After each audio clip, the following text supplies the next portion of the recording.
Bien, bonjour à tous. On va démarrer aujourd'hui ce séminaire intersite de Boréa, le dernier de la saison universitaire, en juillet 2023, avec Vincent Haï qui est un docteur maintenant du laboratoire Boréa. Il a fait sa thèse chez nous. Félicitations. Et puis il va nous parler plus précisément d'une partie de sa thèse et des liens entre le terrain, le labo, les poissons d'eau douce et plus que juste l'eau douce.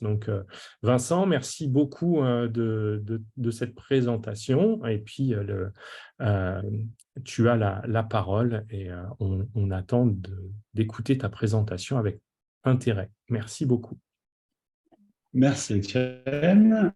Oui, donc comme Étienne l'a dit, j'ai passé ma thèse il n'y a pas très longtemps, il y a à peu près 3 mois. Une thèse que j'ai fait dans l'équipe Biopac, sous la direction de Philippe Kiss et de Clara Lord, thèse sur la biodiversité, la dispersion et l'histoire évolutive des cyanidés insulaires. Et aujourd'hui, je viens vous présenter de la mission au labo, la fabuleuse épopée des poissons d'eau douce tropicaux.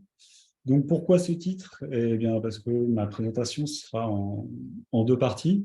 Une première partie où je vais vous parler d'une mission de terrain qu'on a effectuée en novembre 2022 aux îles Salomon, et une deuxième partie, cette fois-ci un petit peu plus sur mon sujet, mais aussi en rapport aux missions de terrain, parce que j'ai utilisé des spécimens provenant de missions de terrain pour faire cette étude préliminaire, donc une étude préliminaire sur la phylogéographie de deux espèces de syngnathes d'eau douce.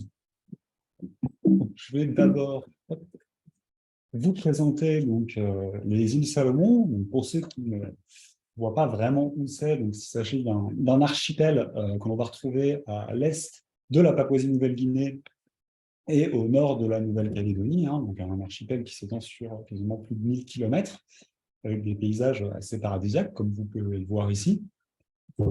D'un point de vue géologique, ces îles, elles se trouvent au niveau de la zone de contact entre les plaques pacifiques et australiennes, ce qui fait qu'on a ici l'arc des îles Salomon, un mécanisme de type d'arc. On est donc sur des îles qui sont volcaniques majoritairement et qui datent de l'Oligocène, donc il y a à peu près 34 millions d'années.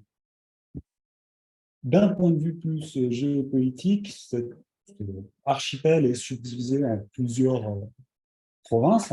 La capitale se situe donc dans la province de Guadalcanal, sur l'île de Guadalcanal. Il s'agit d'Honiara. Et s'il y a certains cinéphiles parmi vous, vous connaîtrez sans doute l'île de Guadalcanal, puisqu'elle a été utilisée lors d'un tournage d'un film de Terrence Malick, La Ligne rouge, donc sur l'occupation japonaise pendant la Seconde Guerre mondiale et la guerre du Pacifique au niveau des îles Salomon.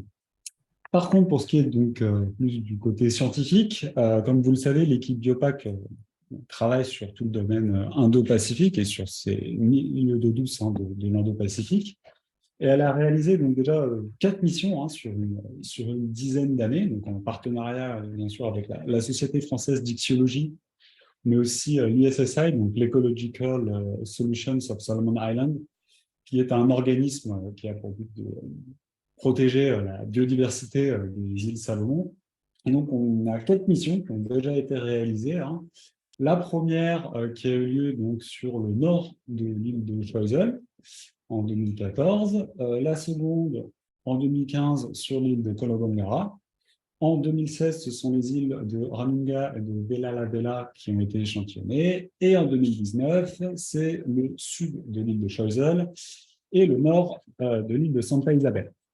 Et ces 4 missions ont permis, en collaboration avec la Société française d'ichthyologie et l'ISSI, de publier un ouvrage sur la biodiversité ichthyologique dulce-aquicole des îles Salomon. Ouvrage qui est d'ailleurs rédigé à la fois en anglais et en pidgin, qui est la langue locale des îles Salomon.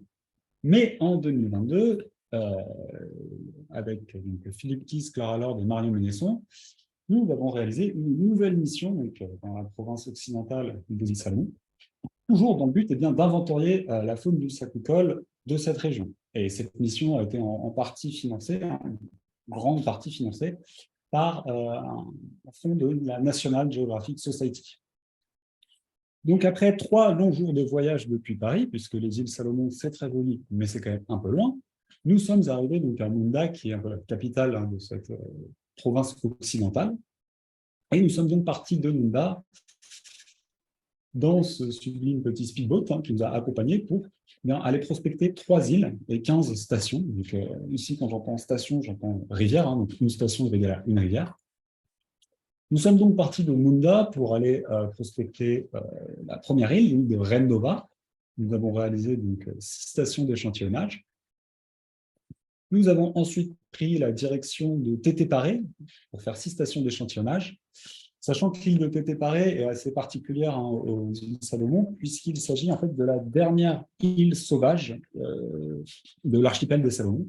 Cela fait à peu près de 200-250 ans que l'île n'est pas habitée, et elle a une forte valeur patrimoniale et spirituelle pour les îles Salomon. Et très peu de missions en fait, ont pu être faites sur cette île. Donc, on a eu la chance de pouvoir aller prospecter pendant 3 jours sur cette île.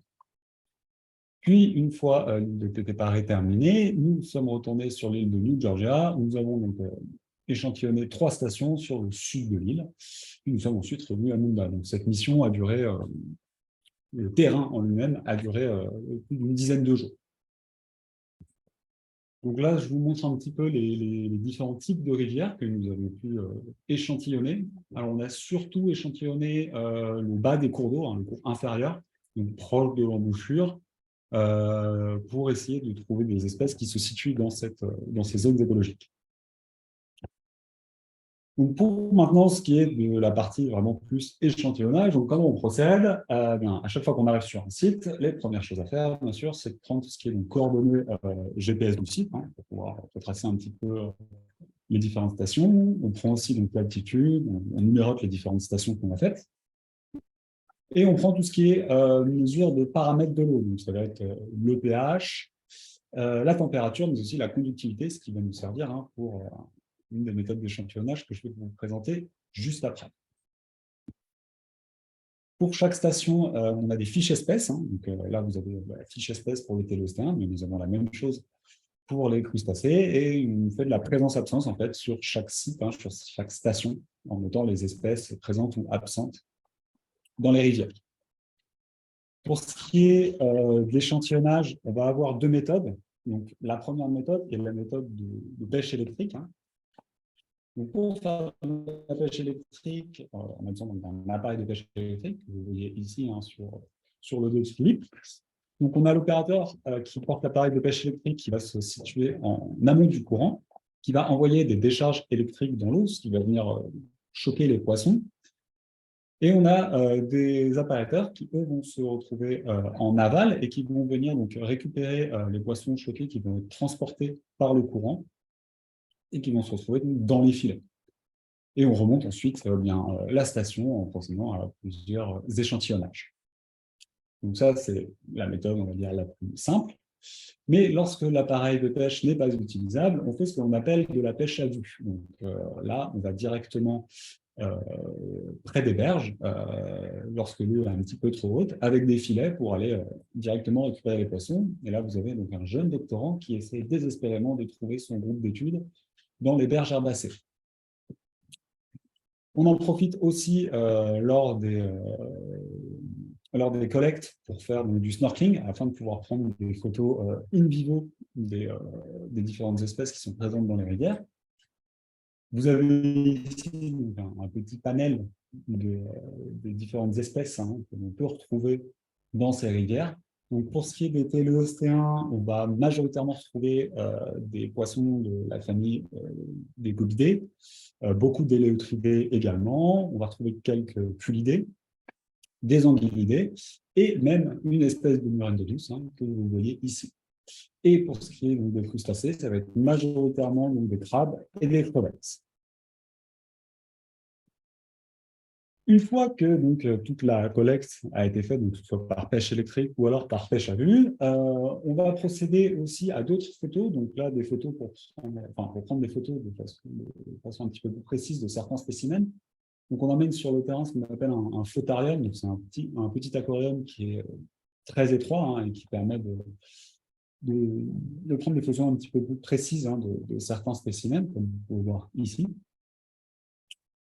Une fois la collecte terminée, eh bien, on va avoir tout ce qui va être tri et étiquetage des spécimens. Donc, on va sélectionner les spécimens à ramener en fonction de si on pense que c'est une nouvelle espèce ou alors un nouveau recensement pour la localité. Les autres spécimens sont ensuite relâchés. Donc, on va procéder à l'étiquetage des spécimens, à la mise en alcool des spécimens pour la conservation et pour les analyses génétiques. On va aussi parfois prélever des morceaux de tissu, des morceaux de nageoire sur certains spécimens. On va en profiter aussi pour faire des photos et déjà rentrer, mettre quelques numéros de collection sur certains spécimens. Pour ce qui est donc, du bilan scientifique de la mission, il est encore en cours. On n'a pas encore fini de faire toutes les analyses sur tous les spécimens, mais on a déjà pu inventorier sur cette mission 52 espèces de poissons, avec donc 4 nouveaux recensements et une nouvelle espèce pour les îles Salomon. Donc ça, c'est pour ce qui est des téléostéens. Et pour ce qui est des crustacés, on a 27 espèces qu'on a pu inventorier, avec 8 nouveaux recensements pour les îles Salomon et 4 nouvelles espèces de crustacés à décrire.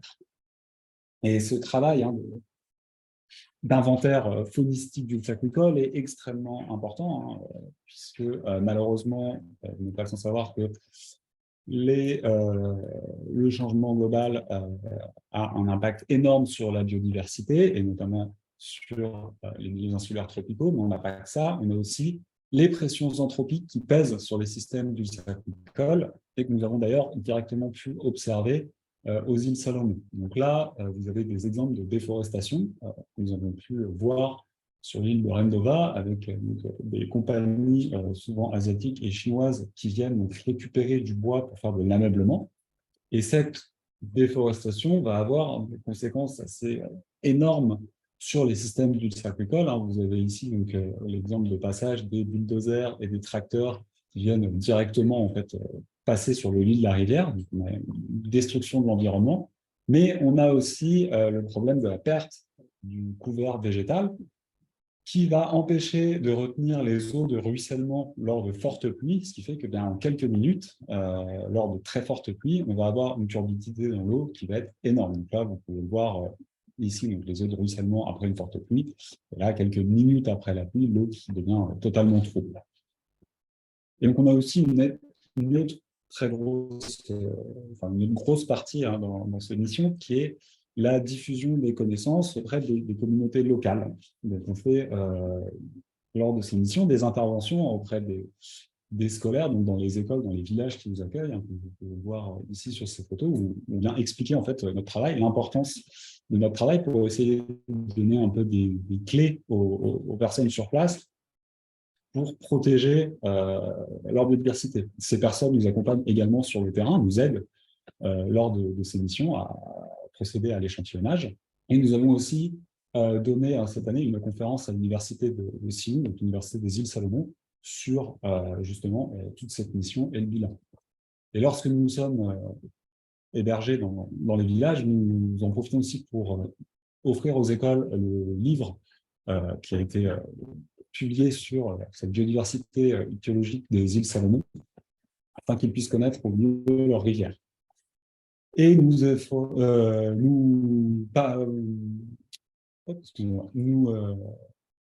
parlons aussi de notre travail de façon un petit peu plus large aux îles Salomon, en apparaissant dans la presse, en présentant aussi notre mission et notre travail. D'un point de vue maintenant un petit peu plus logistique, donc comment ça se passe la mission? Donc on est hébergé dans des villages qui nous mettent parfois à disposition de maisons, vous pouvez le voir ici. Mais le cas un petit peu plus particulier de l'île de Tété-Paré, puisque comme nous n'avions pas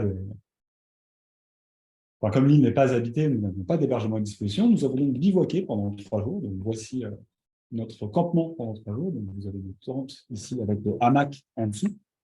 Nous avons passé 3 jours dans la forêt.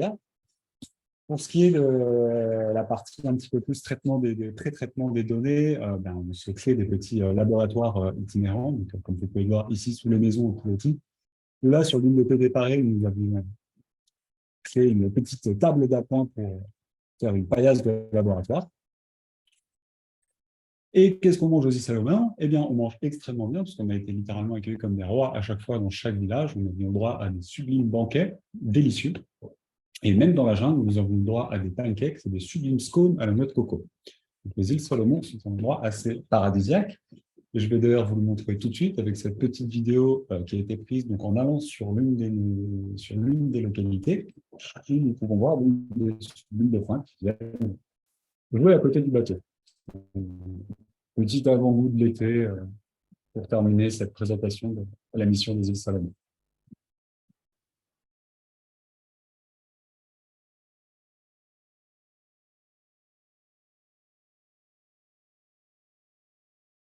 Donc, un environnement plutôt sympathique, comme vous pouvez le voir.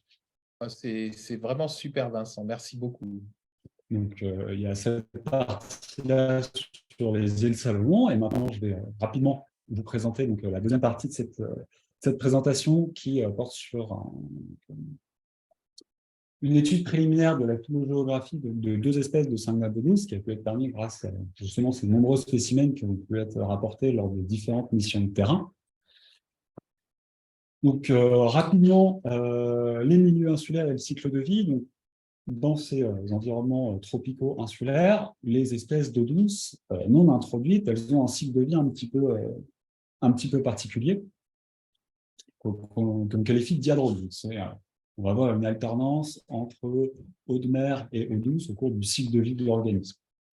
Donc, on a différents types de diadromie. On a l'anadromie avec l'exemple des saumons, la catadromie avec l'exemple des anguilles. Mais dans les milieux insulaires tropicaux, c'est un autre type de diadromie qui est prédominant, c'est l'amphidromie. Donc, dans un cycle de vie amphidrome, on va retrouver les adultes qui grandissent, se nourrissent et se reproduisent en rivière. Pour la reproduction faite, donc, les œufs vont éclore et les larves vont dévaler les rivières pour se retrouver dans l'océan. L'océan qui va permettre une phase de dispersion pour ces individus. Et une fois cette phase de dispersion achevée, les individus vont retourner en rivière. Il s'agit de la phase de recrutement et vont ainsi coloniser le milieu. Et donc, au cours de ma thèse, j'ai pu valider donc un cycle de vie amphidrome pour les Syngnathodus agricoles, parce que jusqu'à présent, ça n'avait pas été fait. Donc, nous avons pu valider ça par des études autolithométriques grâce au rayonnement synchrotron. Et maintenant que j'ai pu valider justement ce cycle de vie amphidrome pour les Syngnathes et la présence d'une phase marine permettant de la dispersion, je me suis un petit peu posé, j'ai voulu me poser la question de la capacité de dispersion et de la structuration des populations de Syngnathes d'eau douce dans l'Indo-Pacifique, puisqu'en fait, on a des espèces qui sont plus ou moins largement réparties. Et je me suis donc concentré pour cette étude, pour cette capacité de dispersion et la structuration spatiale des populations de Syngnathes, sur deux espèces. La première, Microphis brachyrus, qu'on va retrouver du Sri Lanka jusqu'à la Polynésie française, même en passant par le Japon, et sur Microphis redzi, qui possède donc une aire de répartition aussi assez large sur la zone Indo-Pacifique.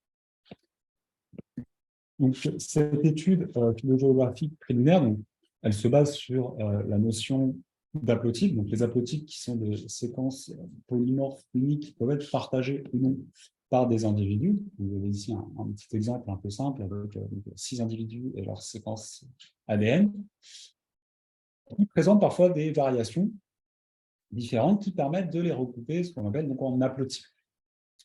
Et ces haplotypes permettent la construction de réseaux qui vont permettre d'étudier la structuration spatiale des différentes populations. Et cela va pouvoir permettre de mettre en lumière l'isolement géographique de certaines populations par rapport aux autres.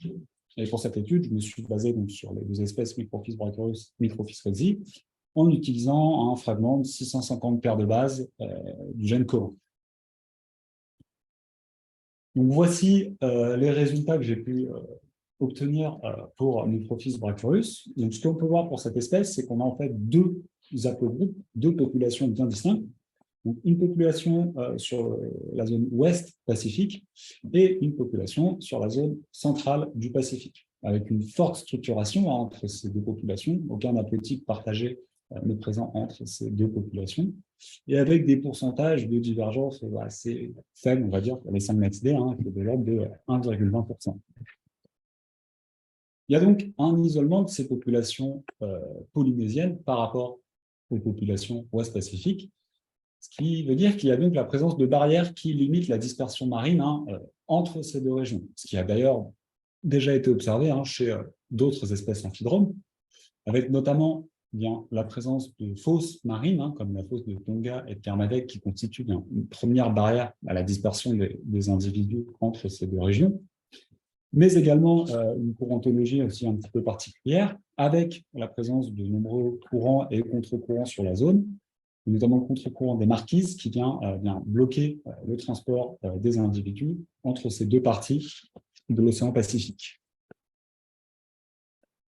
Pour Microphis redzi, voici le résultat que j'ai pu obtenir. Donc là, cette fois-ci, j'ai pu constater la présence de 3 haplogroupes. Donc un premier haplogroupe qui se situe sur la zone nord du Pacifique, avec des localités comme Chine et Taïwan. Un deuxième haplogroupe à l'est de l'Indonésie et un troisième haplogroupe à l'ouest de l'Indonésie. Encore une fois, il y a toujours une très forte structuration entre ces différents haplogroupes, avec cette fois-ci des pourcentages de divergence qui sont un petit peu plus élevés, de l'ordre de 4 à 5% en moyenne.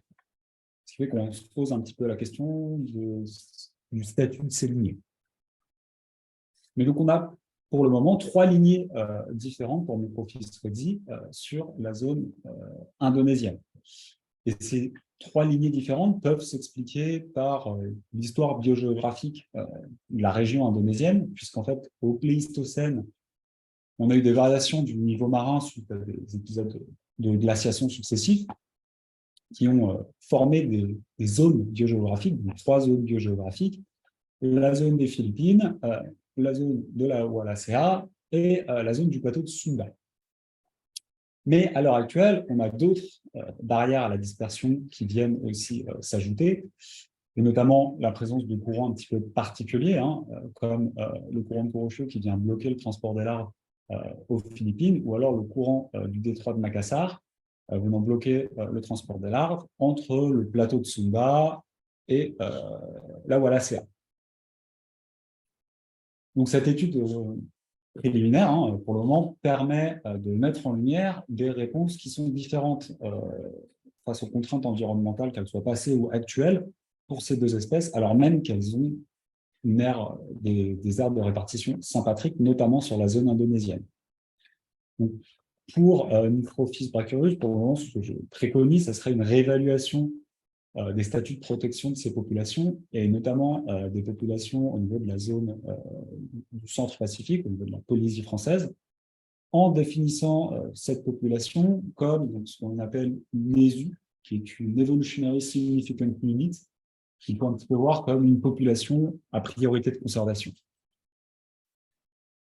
Pour Microphis redzi, la présence de ces pourcentages de divergence un petit peu élevés entre les différentes populations pose la question de la délimitation d'espèces.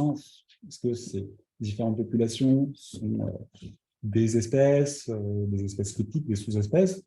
Afin de pouvoir on va dire, trancher la chose, j'ai utilisé l'une des méthodes de délimitation d'espèces qui existe, donc qui est la méthode ASAP, qui vient un petit peu confirmer un partitionnement optimal en 3 lignées. Donc, maintenant, sur la zone indonésienne, on va dire qu'on a 3 espèces, mais il y a une révision taxonomique qui devra être faite dans le futur sur justement ce complexe redzi. Donc, on a le fameux Microphis redzi, dont la localité type est à Sulawesi, donc qui est sur l'est de l'Indonésie, et 2 autres potentielles espèces qu'il faudra bientôt décrire lors d'une révision taxonomique centrée sur ce complexe. Donc, cette étude préliminaire, ça permet aussi de montrer en fait l'importance de prendre en compte chaque espèce de manière unique, puisque, comme vous l'avez vu, bien qu'elles aient des répartitions sympatriques sur certaines zones, comme au niveau de l'Indonésie, on va avoir des réponses différentes et donc des objectifs de conservation d'espèces qui vont être différentes. Et j'ai fini avec cette présentation. Donc, je vous remercie et si vous avez des questions, ce sera un plaisir d'y répondre.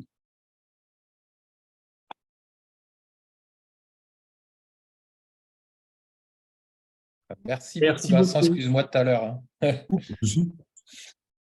C'était un petit entracte tout à l'heure. Merci beaucoup pour la présentation en deux parties. Donc, en effet, est-ce que dans la salle, vous avez des questions?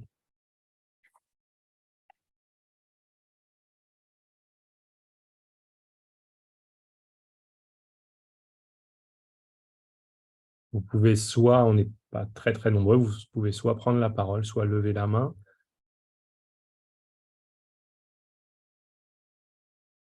Il n'y a pas de questions, moi j'en aurais eu. Vas-y, je t'en prie, Nicolas. Bon, déjà, moi j'ai adoré cette présentation, la première partie sur le terrain, les manières dont vous faites, parce que on fait tous du terrain, mais on ne le fait pas de la même manière, et je pense que c'est hyper utile que l'on se montre un peu comment on procède et un petit peu les. Enfin, moi je trouve que c'est vraiment important cet aspect-là entre nous dans un labo. Et ma question, elle est plus scientifique. Je n'ai pas de question sur le terrain. C'était par rapport, donc tu as utilisé le COIN. Est-ce que vous avez, parce que nous, en gros, quand on utilise le coin, on commence à nous rejeter nos papiers pour délimiter une espèce. Et nous, enfin moi, perso, je travaille sur des groupes qui n'ont pas le même niveau de connaissance que les poissons. Donc, est-ce que c'est acceptable au niveau publication qu'il n'y ait qu'un seul marqueur? C'est pas pour dire que c'est pas bien, c'est plus par rapport aux politiques éditoriales, quoi. Bah, là, je te répondrais que ça dépend vraiment du journal dans lequel tu veux mettre ta publication. Je sais que moi, ça m'est déjà arrivé dans certains journaux de me faire entre guillemets un petit peu bouler parce que justement, j'étais en monomarqueur, mais tu as certains journaux qui acceptent totalement le monomarqueur. Après, si jamais là, je fais cette révision d'espèces qui est prévue, je ne serai pas forcément que sur du Corin, j'essaierai d'avoir au moins la première partie du mythogénome pour avoir déjà plusieurs marqueurs et augmenter un petit peu la robustesse des analyses. Et je suis aussi on va dire, semi-intégratif parce que j'essaye d'implémenter aussi de la morphologie en plus de la génétique. Mais là, pour le cas de Redzi, ça va être un petit peu plus compliqué parce que je pense que, enfin, en tout cas de ce que moi j'ai déjà pu voir sur les différents spécimens. Morphologiquement, on est sur des choses qui sont extrêmement proches, voire quasi similaires. Donc, on serait plus sur de l'espèce critique que sur des espèces bien distinctes, du moins au point de vue de la morphologie. Après, j'ai des pourcentages de divergence là qui sont relativement hauts et qui nous permettent de facilement discriminer ces groupes. Mais bon, après, c'est toujours sujet à débat de qu'est-ce qu'une espèce. Oui, le truc, c'est que quand tu es face à du mitochondrial, tu suis la lignée maternelle et Oui, ça masque les échanges. C'est-à-dire, en gros, tu ne peux pas savoir s'il y a des échanges de population avec du mitochondrial. Tu vois l'effet fondateur. Enfin, tu peux, mais enfin, c'est plus compliqué. Et du coup, ça serait quoi, si tu avais un marqueur nucléaire, ça serait quoi le marqueur nucléaire que vous utilisez? alors, j'ai testé moi, parce que on va dire, un peu complexe hein, de développer du marqueur sur du synapse, parce que c'est quand même, en termes de pourcentage de divergence et de vitesse d'évolution, un peu infernal. J'avais testé du RAG 1, de la rhodopsine, de l'IRBP et un gène du développement, j'ai oublié le nom malheureusement. Donc j'ai des amorces qui marchent en fonction des espèces, mais je pense que j'essaierai sur du RAG, mais j'ai déjà pu faire un peu de nucléaire, ne serait-ce que pendant ma thèse. Pour le moment, je n'ai pas vu d'échange entre populations, d'hybridation, enfin, en tout cas sur les marqueurs que j'ai testés.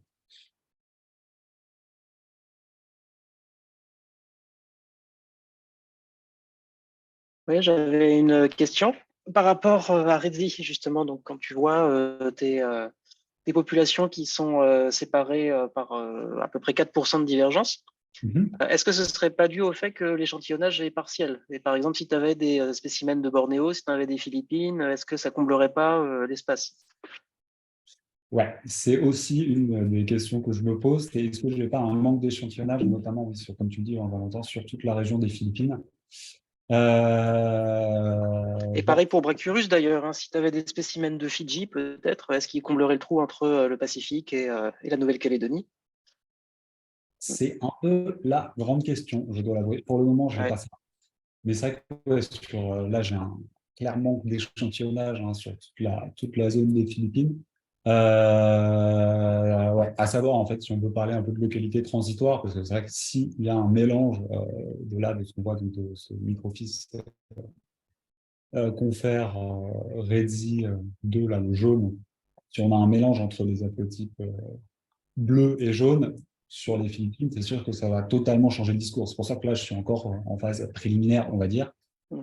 Après, on sait que sur la zone indonésienne, euh, il y a un endémisme qui est très fort entre les différentes îles au niveau des télostéens et même au niveau des crustacés dans mon souvenir. En tout cas, moi, pour les crustacés, c'est un truc que j'ai vu, c'est qu'à Sulawesi, c'est vraiment un carrefour. Et si tu as des localités qui sont au nord de Sulawesi, tu vas trouver des espèces à affinité Philippines-Taïwan.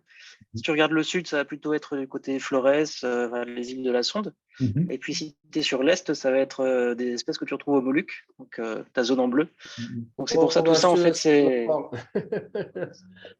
Ouais, vas-y, à plus, ciao. Bonjour, Tariq. Et donc, tout ça, oui, c'est une zone où ça communique beaucoup d'une île à l'autre. Mhm. Bah, là, je sais que je suis entre guillemets relativement content parce que pour Redzi, j'ai pu obtenir quelques spécimens de Sulawesi qui, en plus, est la localité type de Redzi. Donc, c'est pour ça que ça me conforte aussi de savoir que voilà, le vrai Redzi, en tout cas pour le moment, c'est cet haplogroupe-là, mais c'est sûr qu'il me faudra un petit peu plus d'échantillonnage, que ce soit Bornéo et Philippines. Mais c'est vrai que c'est un petit peu compliqué d'obtenir des spécimens de ces localités-là pour le moment. Ouais, c'est ça le problème.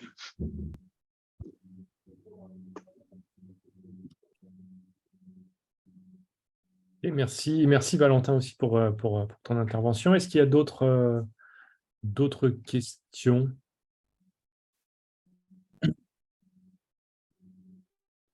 Non. Alors, on peut continuer un petit peu les discussions du coup. Tu avais, donc là, tu n'as pas encore pu regarder les otolithes et regarder si tu avais des durées ou mesurer une durée ou modéliser la courantologie ou des choses comme ça qui pourraient te donner une idée aussi de connectivité physique à mettre en parallèle de ta connectivité ou ta divergence génétique dans un cas comme dans l'autre. Parce que là, tu montres bien deux ensembles avec des patrons quand même de dispersion différents, des zones d'endémisme différentes. Peut-être qu'entre les deux, il y a aussi une variation de ta durée de vie larvaire ou même de la variance de la durée de vie larvaire, si jamais, mais là, le problème, c'est qu'on n'a pas beaucoup d'individus, et ça peut être des choses assez intéressantes dans le cas où Redzi est une plus faible durée de vie larvaire et plus standardisée, et que ton autre espèce, Brachyurus, tu es par exemple une plus longue ou plus variable euh, durée de vie larvaire. Ça pourrait être sympa ou quoi.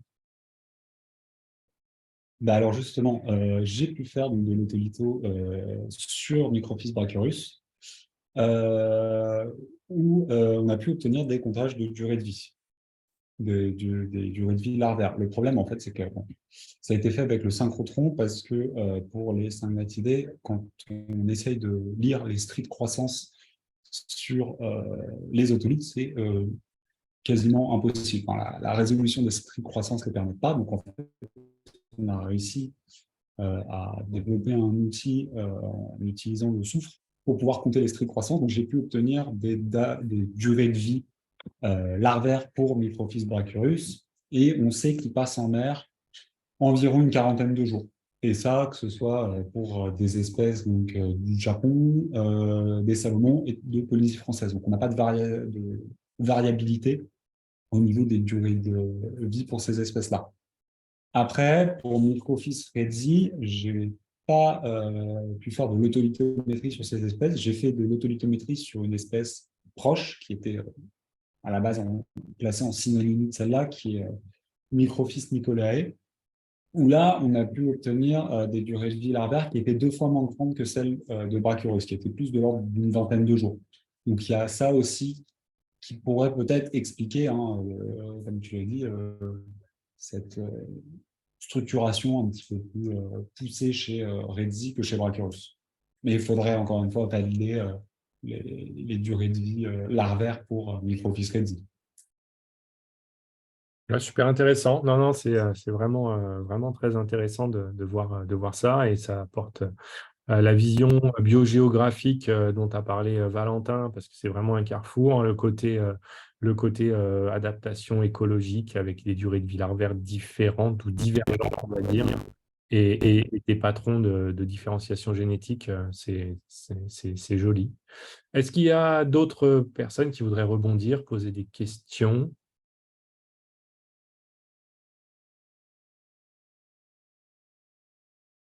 Ah, un pouce levé de Tariq. Non, je trouve ça assez intéressant. Est-ce que vous, alors tu restes beaucoup sur, sur de la séquence, faire du plus génomique dispersé, du marqueur génomique. Alors, je pense que vous n'avez pas beaucoup d'individus capturés. Bon, c'est toujours pareil, c'est probablement des petites populations. Et ainsi de suite. Mais est-ce que vous avez sur certaines, au moins certaines espèces ou quoi, la possibilité d'avoir des échantillonnages au niveau populationnel pour pouvoir faire plus du fréquentiste, éventuellement du génomique ou ce genre de choses? Bon, c'est toujours la balance entre nouvelles espèces, quelques spécimens et des spécimens qu'on étudie très fort ou le populationnel, peut-être avec du no-kill. Parce que c'est ce que tu as dit, ça, c'est appréciable aussi hein, dans ta façon de prélever que vous avez fait. Vous avez prélevé ce qui était nouveau ou de localité nouvelle ou ainsi de suite et remettre à l'eau. On nous le demande, c'est du vertébré, donc on nous le demande de plus en plus. Donc c'est quand même très appréciable.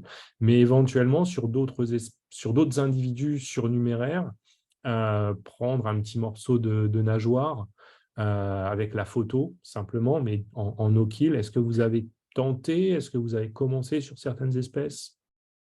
Alors, on le fait sur... enfin, en tout cas, moi, sur les 5 notes, ça ne va pas être trop possible, malheureusement, hein, au vu de la taille des nageoires, parce que si on lui prélève un morceau de nageoire, on prélève littéralement toute la nageoire. C'est le problème pour ce groupe-là, comme l'atrophie de quasiment toutes les nageoires, ça relève un peu de l'impossible et je ne me vois pas prélever un morceau de nageoire pour ensuite le remettre à l'eau. Donc, on le fait très peu sur les 5 maths. Sur les élotridés, c'est quelque chose qui est fait assez souvent, hein, parce que comme les spécimens sont assez gros, de prendre un petit morceau de nageoire, c'est pas forcément... bon, ça se fait, en tout cas. Après, moi, c'est vrai que bon, au niveau de l'échantillonnage, là, ben, pour vous donner un ordre d'idée, pour Microfiche Dracurus, là, sur ce réseau, je suis à peu près à une quarantaine d'individus,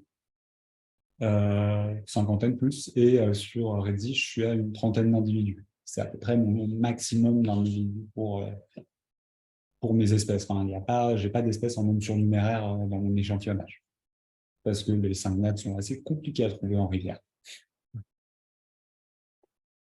Non, non, ça paraît logique aussi en termes de densité. Je n'avais pas noté en effet les très faibles nageoires. Bon, nous, on l'a fait sur des fois des larves de Cystidium, c'est pas lourd. Je me souviens que pour du totalement non invasif, on avait fait ça. Alors sur Épinoche, hein, c'est moins exotique, mais avec des petits écouvillons pour dentaires, prendre un peu de mucus. Mais dans ce cas-là, faut pas se leurrer, on va pas faire du rat sec sur de l'écouvillon de mucus. Euh, mais ouais.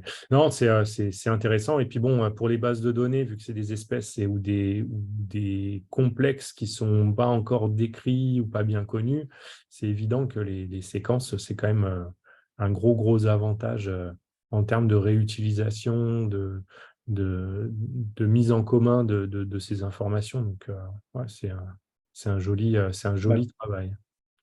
Et donc, il y a ouais, bah, d'autres c'est vrai que il y a d'autres groupes qui ont été échantillonnés pendant ces missions et dont, sur lesquels vous comparez la dispersion et tout ça euh, en parallèle. Donc, éventuellement, d'autres résultats pour plus tard de Marion, de Philippe, toi, pour la suite. Moi, un petit peu sur les cingnates, hein, toujours. Valentin, sur tout ce qui est crustacés. Hein. Je ne sais pas si tu as quelques trucs à dire, Valentin, sur toi, les résultats de la mission, si tu as commencé. Oui, alors nous, on a eu déjà les premiers résultats des séquençages.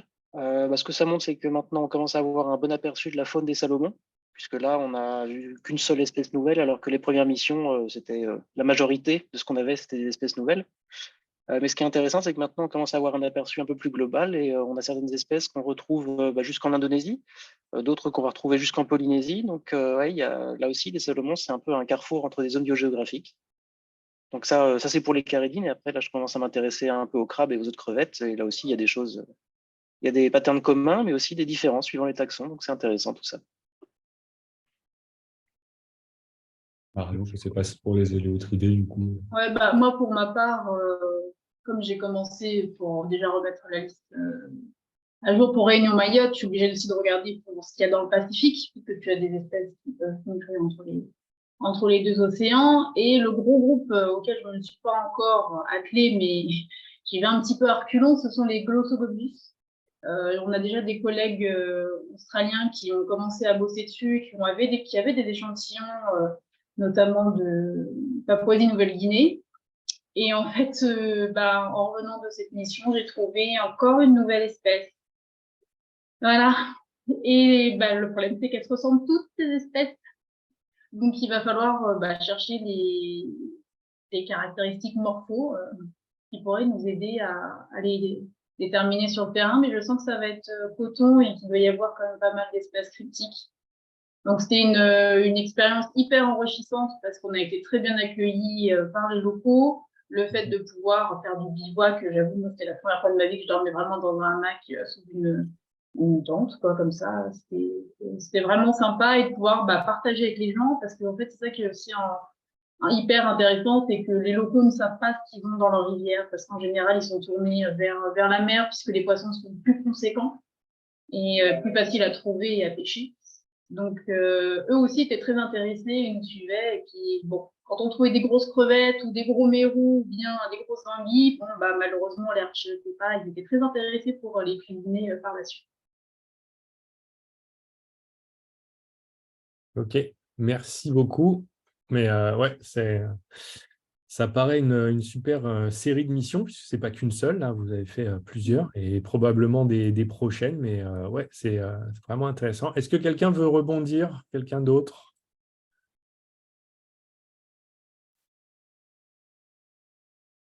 Pareil qui voulait dire quelque chose, je crois, Étienne, non?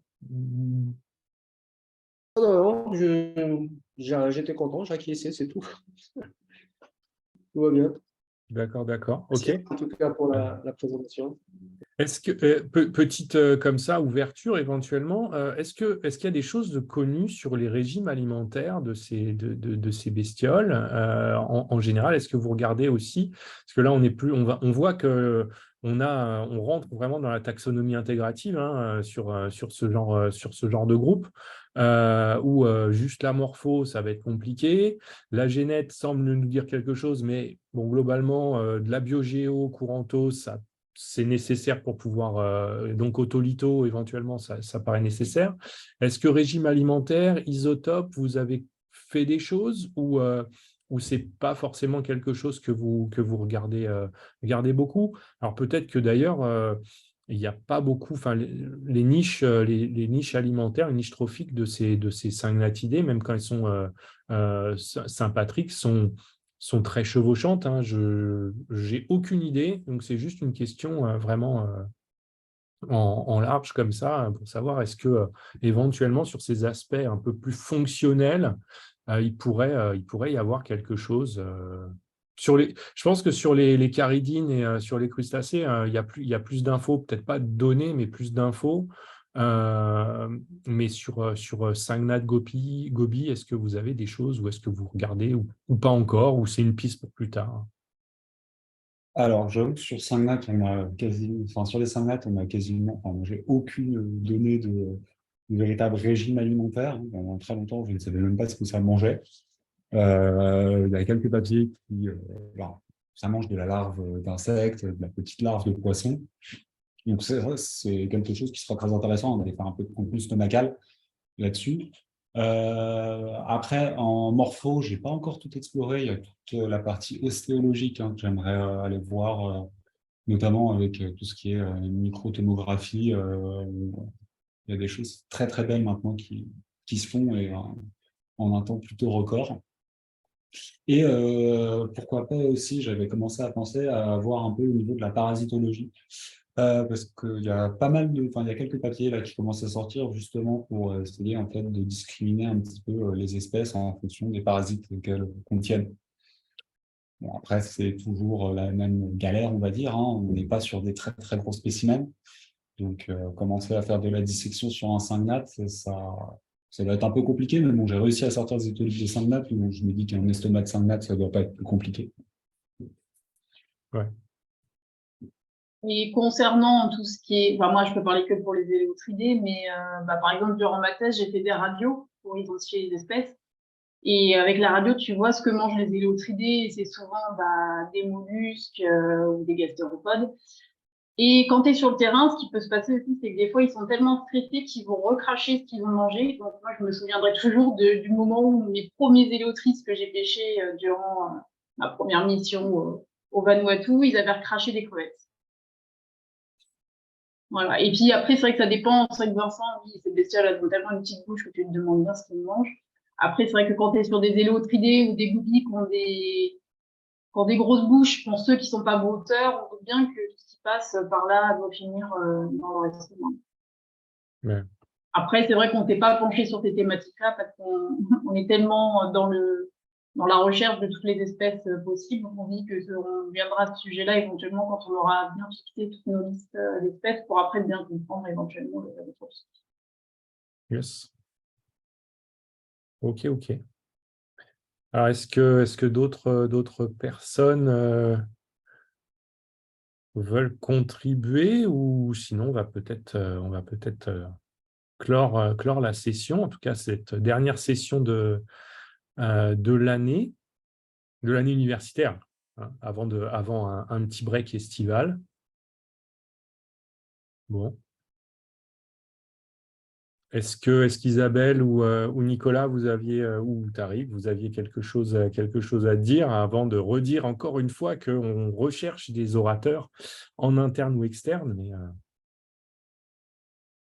Non, c'est ça, il va falloir qu'on arrive à trouver un vivier. Mais avec Paolo, déjà, ça peut être une idée. Et puis, voilà, si vous avez des idées de présentation, c'est bon à prendre, quoi. Surtout que là, on a vu une présentation qui était en deux parties, une partie terrain et une partie plus résultat. Donc, voilà, ça peut donner des idées à d'autres, quoi. Alors, petite chose, j'avais en tête une collègue qui est là juste pour la semaine, mais qui n'est pas très loin de chez nous géographiquement et qui est anglophone. Et, on a surtout des présentations francophones, mais on n'est pas obligé de se limiter. Si vous avez des collègues qui sont anglophones et de passage, bien évidemment, ils seront les bienvenus. Donc voilà. Donc Paolo, bien évidemment, il est francophone, mais ça peut être d'autres personnes ou vos collègues sur des projets justement sur des volets connexes de ce qu'on fait à Boréa, justement pour nous faire partager ce genre de choses qui se feraient ailleurs, mais en connexion. Ça peut être très cool aussi. Donc voilà, n'hésitez pas. Tariq, est-ce que tu avais un petit mot Dire à tout le monde, passez de très bonnes vacances. Voilà, si vous en prenez, reposez-vous bien. La rentrée sera forcément speed comme à chaque fois. Et c'est tout. En tout cas, merci d'avoir fait vivre cette présentation encore une fois. Merci Vincent, très belle présentation. Et puis voilà, ça fait plaisir de voir quelqu'un sur le terrain. C'est toujours le cas.